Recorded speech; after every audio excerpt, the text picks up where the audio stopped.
Hi guys, welcome back. Are you ready for round two? So, what we're doing tonight is going over my wall of books for October 2023. My TBR, essentially, for the month of October, from which I will be selecting what to read from each week. Um, we've already done the first column, and I will stick a link to that somewhere in this video's description, probably. I'm still figuring out how I like to do these things and how to do them at all, so somewhere there will be a link for the first one. This is the second column of 3 columns.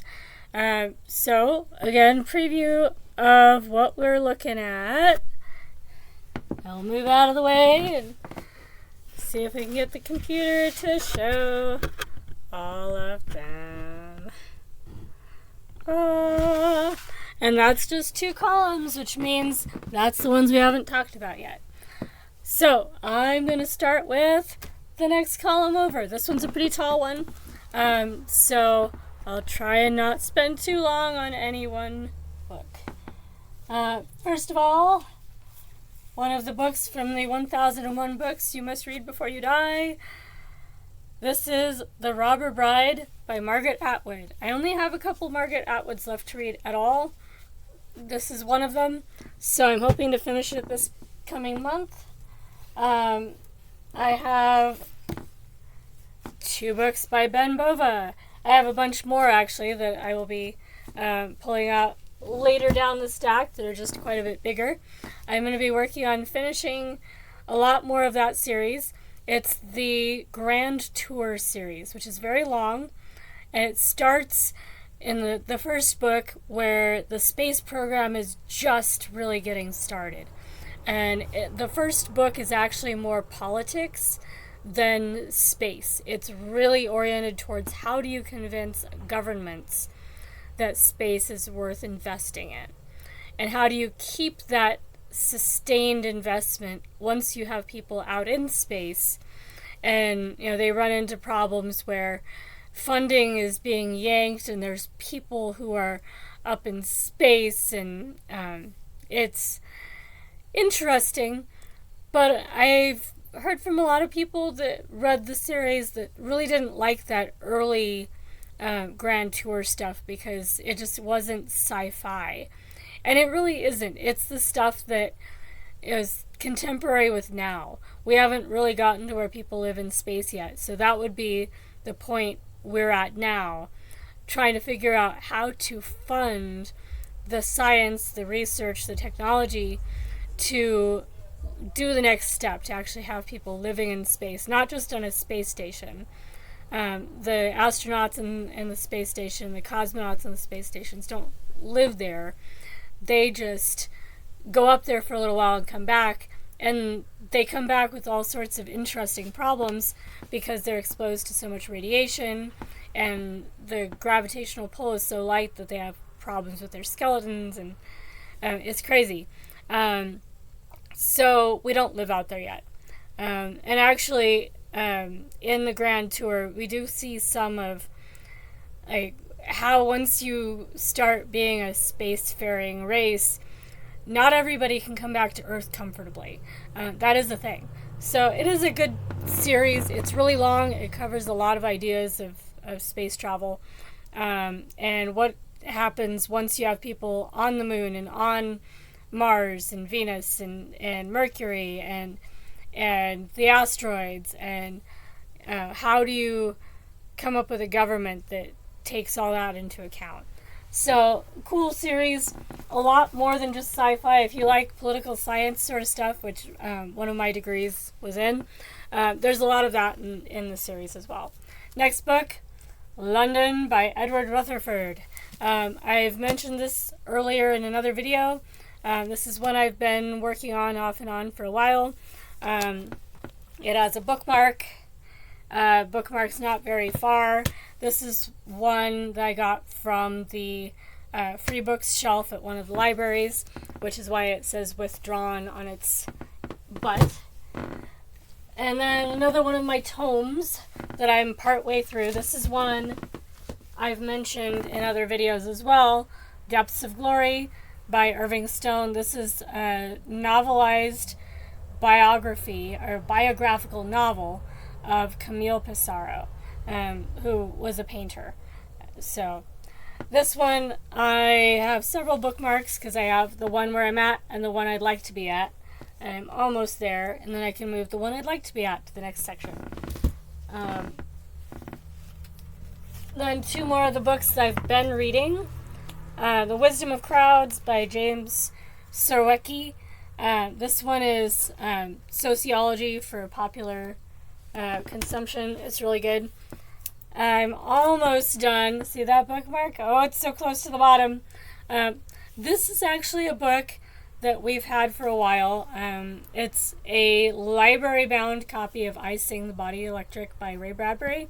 It actually was deaccessioned from our library system when I was a teenager. And it's been floating around in our sibling group for a while. So it's kind of a reread, but I think I last read it when I was a teenager. So I'm almost done with the reread of that one. It's not as good as I remembered, actually. It's fun, but a lot of the stories aren't quite as nicely crafted as I thought they were. Alright, so then we have a bunch of paperbacks. We have A Hazard of New Fortunes by William Dean Howells. This is a classic. If I didn't like Don Quixote, I'm not sure I'm in the mood for this one. We'll find out. Same thing for this one, The Canterbury Tales by Geoffrey Chaucer. This is one that I may or may not get to, but I was intending to reread it this year, preferably in October. I have Music for Chameleons, a modern classic that my brother recommended. Heresy by Anselm Audley, recommended by one of my other siblings. We have Castle of Deception by Mercedes Lackey and Josepha Sherman. For a bit of fantasy. I haven't been reading as much fantasy as I used to.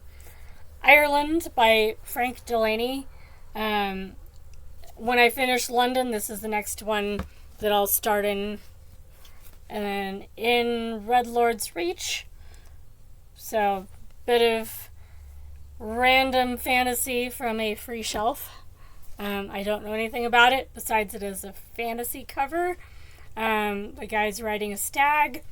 Could be interesting. I would think that the horns on a stag would get in the way of sword fighting, but that's just me. The Rivals by Sheridan. This one's a play. I haven't been reading plays for a while. I really like some of the programming on YouTube from a couple different channels. Like one's IQ Squared. Anyway, there's some where they have celebrities reading things. And it's amazing the difference in how you interpret a text when you're reading it by yourself or when you're listening to someone like Benedict Cumberbatch reading something. So I'm going to try and read that play out loud. I think I might enjoy it a bit more. This is another one I got from my brother, Battles Lost and Won by Hanson W. Baldwin, which I believe is nonfiction and might be a bit tedious, but it might be interesting. And I've read a lot of stuff on World War II last year and the year before that. So it's kind of in the same vein as some of the stuff I was reading not too long ago. The World According to Garp was the third quarterly read for the Reading 1001 group on Goodreads, which I am involved in. I did not finish it during the third quarter. We are moving into the fourth quarter now. But I still want to finish this one. And then I'll have finished all of the John Irvings on the list, which would be nice. Although I do still own several other John Irvings that are not on the 1001 list. that I will also be getting to eventually. I do like John Irving. He is an excellent writer. The ones on the list, I don't know. My favorite of his so far is Avenue of Mysteries, which is really good. It involves a circus in Mexico and some starving orphan children, one of which is maybe special. He does a lot of special children. But that one's really good if you're looking for a John Irving and haven't read that one yet. These are more Ben Bova. I don't think the one on the bottom is Grand Tour, but the rest of them are part of the Grand Tour series. So those are all one series. Now we're getting to the bottom of the stack. We got 6 more. On Wings of Magic, another Andre Norton. My previous video with stack 1 had 2 other Andre Nortons. So that's a total of 3. And then we have a fantasy Tiger Burning Bright. Oh my goodness. By Marion Zimmer Bradley, Andre Norton, and Mercedes Lackey. I know some people are avoiding Marion Zimmer Bradley at this point. There's some drama about her and her husband and their private life and inappropriateness, maybe involving children. I really try to read books as the books themselves. There are a lot of classics that if I was applying that, don't read it if the author was a horrible person standard, you'd have to cut out a lot of those classics. Because there are a lot of really horrible people that wrote classics that everybody reads now. So I'm going to read it. I do actually enjoy some of Marion Zimmer Bradley's books. So, yeah. But I have a feeling I would not like the actual person that wrote this book. And I wouldn't like Ernest Hemingway and a few other people. So, there's that. Anyway, moving on, we have Blood Trillium by Julian May. I have several Julian May books, all from one of my siblings, and I haven't read any of them yet. So that'll be my first Julian May. I'll have to look and see if it's part of a series or if it's the beginning or middle or end of a series. So it might require reading other books. Martin Amis, House of Meetings. This is not one on the 1001 Books You Must Read Before You Die list, but it is an author who has books on that list.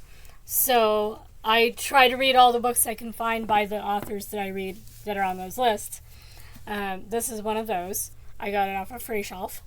I got this one off a free shelf too. Raymond E. Feist, Talon of the Silver Hawk. I fell in love with Feist's books when I was really young. Not really young, a teenager. I really liked the Magician series. So this one definitely is one I'm looking forward to. It's Conclave of Shadows Book 1, so it's even the first of a series. Sometimes they're not when I find them on free shelves. So that one's exciting and might require getting more books. And the last one in this stack is Sailing Bright Eternity by Gregory Benford. I think I read some Benford when I was a teenager. It's been a long time. But I have a lot of them on my shelves. So that is the second stack of my TBR. It's a bit varied and it includes a couple tomes. I think so far I'm up to at least 3, maybe 4 books that would qualify as tomes for October. But 2 of those I've already started. So hopefully at least some of those will be done. I am actually looking at moving soon. So I am trying to read the big ones because they take up more box space. So if you see a lot of hardbacks and fat books in this TBR, that's why. All right, I will see you in a bit for video number 3 of this TBR. Talk to you soon.